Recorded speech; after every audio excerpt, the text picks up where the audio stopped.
สวัสดีท่านผู้ชมที่เคารพนำท่านผู้ชมมาติดตามข่าวกีฬา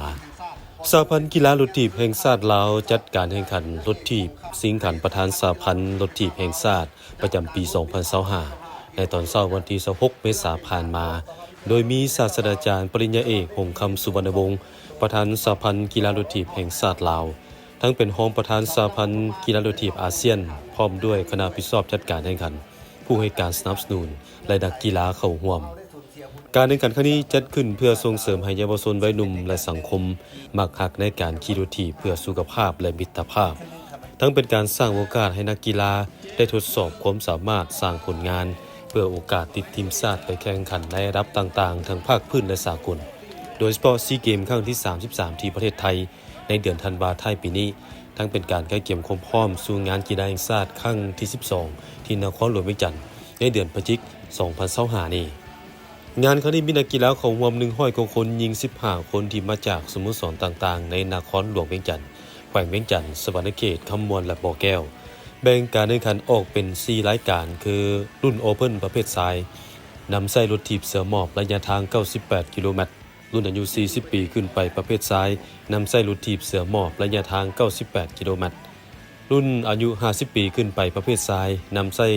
รถถีบเสือภูเขาระยะทาง50 กิโลเมตรและประเภทยิงทั่วไปนำใส่รถถีบเสือหมอบระยะทาง50 กิโลเมตรจุดประสงค์ต้นต่อก็แม่นเพื่อเป็นการเฉลิมฉลองวันสั่งตั้งพรรคประชาชนปฏิวัติลาวครบรอบ70 ปีและอันที่2เพื่อสร้างกิจกรรมให้การขี่รถถีบอยู่ในลาว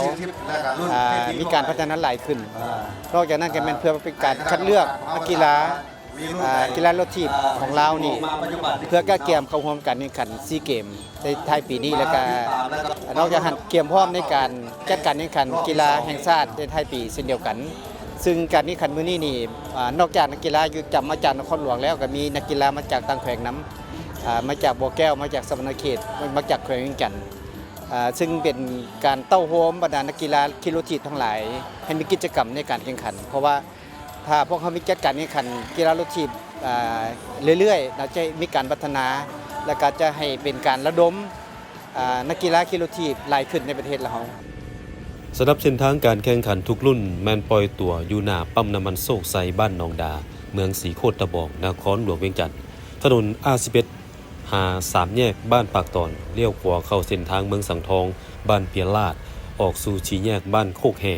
เลี้ยวซ้ายเพื่อเข้าไปหาเส้นไซหน้าปั๊มน้ำมันโศกไซบ้านหนองดาผ่านการแข่งขันชนะเลิศรุ่นโอเพ่นประเภททรายได้แก่ถาวรพ้นอาสานักกีฬาทีมชาติลาวจากทีมท็อปไซเคิลรองชนะเลิศธนกรวงเดือนจากทีมท็อปไซเคิลเช่นกันรวมทั้งอันดับที่3ก็มาจากทีมท็อปไซเคิลคือสุทธิศักดิ์วันดีลารุ่นอายุ40 ปีขึ้นไปประเภทซ้ายชนะเลิศทานลำเงินวรรณสุขจากทีม LTCT ที่2ทานวีรพรพุทธวงศ์ไซจากทีมท็อปไซเคิลที่3ทานแก้วเวียงคอนมาลายวันจากทีมท็อปไซเคิลรุ่นอายุ50 ปีขึ้นไปประเภทซ้ายที่1ทานอาทิตย์สมอุ้มจากทีมสปีดเวิร์กที่2ทานอนุวัฒน์รัตนสวรรค์จากทีมมิตรภาพที่3ทานอนุศักดิ์แก้วประเสริฐจากทีมกระทรวงป้องกันประเทศส่วนประเภทยิงทั่วไปชนะเลิศได้แก่ทานนางจันจุลีอาตนาพร